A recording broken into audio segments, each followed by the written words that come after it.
So what's up soldier, this is your boy Sharjeel Ali back again with a new video. तो आज की video के अंदर हम बात करेंगे फ्लटर के स्कोप के बारे में और फ्लटर के फ्यूचर के बारे में। क्योंकि आजकल जो भी बंदा फ्लटर स्टार्ट करने जाता है उसको सबसे पहले जो क्वेश्चन देखने को मिलते हैं वो ये होते हैं कि फ्लटर अगले 5 साल में स्टैंड करेगी या नहीं, क्या फ्लटर अगले 5 साल में ख़त्म होने वाली है।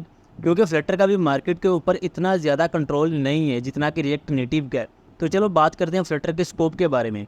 तो कोई भी लैंग्वेज कब शुरू होती है और कब ख़त्म होती है, इसके ऊपर 4 से 5 बड़ी रीज़न होती हैं जो कि देखी जाती हैं। इसके ऊपर सबसे पहला देखा जाता है कि लैंग्वेज लॉन्च किसने की है। तो फ्लटर काम करता है डार्ट लैंग्वेज के ऊपर और डार्ट लॉन्च किया गूगल ने। तो गूगल का प्रोडक्ट मेरा नहीं ख्याल फ्लॉप होने वाला है, और ये मेरा नहीं सबका मानना है। तो फ्लटर जो है ये अभी ख़त्म नहीं होने वाली, पॉइंट 1। पॉइंट नंबर 2, कोई भी लैंग्वेज कब ख़त्म होती है और कैसे ख़त्म होती है। कोई भी लैंग्वेज उस वक्त ख़त्म होती है जब उसकी अपडेट्स आना बंद हो जाती हैं या उसकी अपडेट्स आना कम हो जाती हैं। लेकिन वहीं हम अगर फ्लटर को देखें तो फ्लटर 2017 में आई थी और अभी तक इसकी बहुत अच्छी अपडेट्स आ रही हैं। यानी कि जनवरी 2023 के अंदर इसने अपना वर्जन लॉन्च किया था फ्लटर 3.7, और अभी सितंबर चल रहा है और उसका लेटेस्ट वर्जन चल रहा है फ्लटर 3.13। यानी कि ऑलमोस्ट हर मंथ के साथ हमें 2 से 3 अपडेट्स देखने को मिल रही हैं।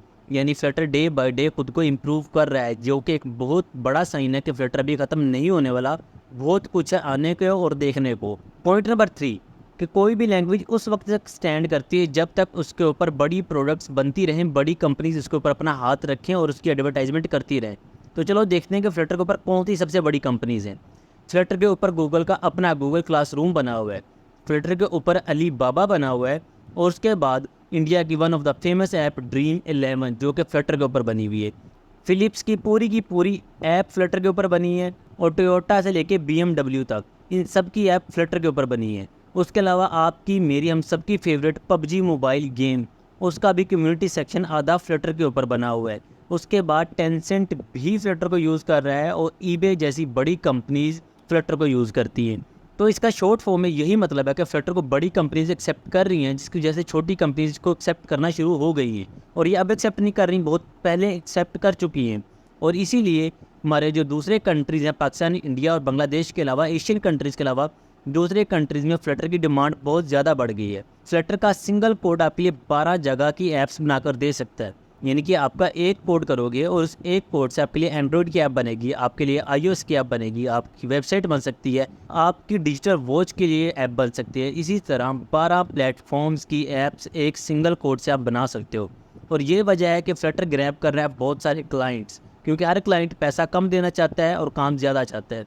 तो उनको एक कोड से 12 जगह की ऐप मिलती है, तो और क्या चाहिए भाई। तो वो कम से कम पैसे में ज़्यादा से ज़्यादा चीज़ ले रहे हैं। यही वजह है कि फ्लटर की जो मार्केट है वो डे बाय डे इंक्रीज़ हो रही है दूसरे कंट्रीज़ में। अब बात की जाए कि पाकिस्तान, इंडिया और बांग्लादेश के अंदर फ्लटर का क्या स्कोप है।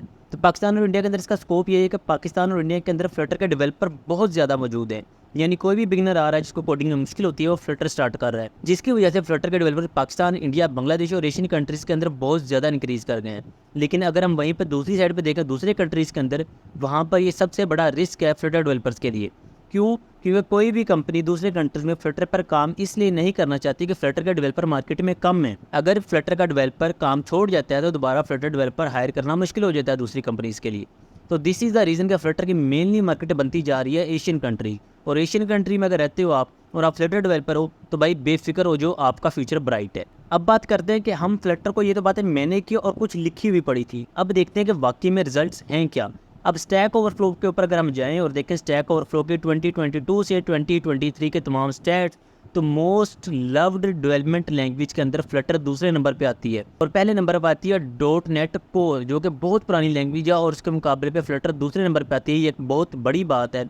फ्लटर ने बहुत सारी बड़ी लैंग्वेजेस जिनके अंदर रिएक्ट नेटिव भी शामिल है, इनको बीट करके दूसरे नंबर पे आ गई है मोस्ट लव्ड लैंग्वेजेस के अंदर। उसी तरफ अगर हम देखेंगे स्टैक ओवरफ्लो पे, अभी तक जो फ्लटर के क्वेश्चंस हैं वो हैं 1,55,867 क्वेश्चंस फ्लटर के पूछे जा चुके हैं।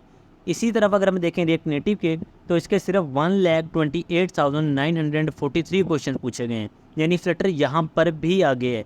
दूसरी तरफ अगर देखा जाए तो फ्लटर के पास जो रेडिट मेंबर्स है 104 की कम्युनिटी है, और जो रिएक्ट नेटिव है इनके पास 101K की कम्युनिटी है। तो फ्लटर हर तरफ ग्रो कर रहा है, इनकी कम्युनिटी भी बढ़ती जा रही है, इनके डेवलपर भी बढ़ते जा रहे हैं और इनको लर्निंग भी ज़्यादा हो रही है। तो मेरे ख्याल से इन सब स्टैट्स को देखने के बाद, जो कि स्टैट्स बनाए गए हैं स्टैक ओवरफ्लो की तरफ से, डिफरेंट बड़ी बड़ी कंपनीज़ की तरफ से, फ्लटर कहीं नहीं जाने वाला, बल्कि अभी तो फ्लटर का स्टार्ट हुआ। अभी पीक पॉइंट आने में फ्लटर के 5 साल हैं, जो कि इससे 10 गुना ज़्यादा ब्राइट फ्यूचर होगा। तो अगर आप फ्लटर सीखना चाहते हो, this is the right time, you can start Flutter. तो और अगर आप देखना चाहते हो फ्लटर के ट्यूटोरियल्स हिंदी या उर्दू के अंदर, तो मैंने पूरी प्लेलिस्ट ऑलरेडी बनाई हुई है फ्लटर के कोर्स के ऊपर, आप जाकर उसको देख सकते हो, वहाँ से फ्री में सीख सकते हो। अगर वीडियो पसंद आई तो लाइक करना, कमेंट करना, अपने दोस्तों के साथ शेयर करना और सब्सक्राइब करना मत भूलना। मिलते हैं नेक्स्ट वीडियो में, तब तक के लिए बाय।